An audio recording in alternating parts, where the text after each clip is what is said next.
حضرت عبداللہ بن مبارک رحمۃ اللہ تعالی علیہ ان کے سینکڑوں شاگرد تھے. ایک شاگرد کے انتقال کا وقت آیا تو گھر گئے ملنے. آپ کہتے ہیں میں نے زور لگا لیا پر اس کی زبان پر کلمہ جاری نہیں ہوا. میں اسے کہتا کلمہ پڑھ پر اس کی زبان پر جاری. اللہ اکبر، بہت بڑی نعمت ہے. دعا فرمائیں اللہ ایمان کی موت عطا فرمائے. تو حضرت عبداللہ بن مبارک کہتے ہیں میں نے اس کو کہا کلمہ پڑھ تو اس کی زبان پہ جاری نہیں ہوتا. میں بار بار کہتا تو وہ منت کرتا، کہتا حضور میں کوشش کرتا ہوں جاری نہیں ہوتا.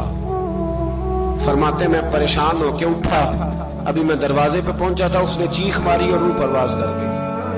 بچے رونے لگے، بیوی رونے لگی. تو میں نے اس کی بیوی سے کہا کہ یہ جرم کیا کرتا تھا، اتنا بڑا پاپی پہ کلمہ جاری نہیں ہوا. اس کی زوجہ کہنے لگی حضرت جی 2 گناہ تھے اس کے. ایک تو یہ شراب کا عادی تھا، روکتی تھی باز نہیں آتا تھا، اور دوسری بات یہ کہ یہ اپنی اماں کا نافرمان تھا.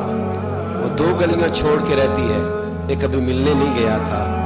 اس بوڑھی کا کلیجہ اس کی طرف سے بڑی تکلیف میں تھا. تو حضرت عبداللہ بن مبارک کہنے لگے جا تو بھی دعا کر، اس کی ماں کو بھی کہہ دعا کرے کہ یہاں تو یہ کلمہ نہیں اسے نصیب ہوا، اللہ کر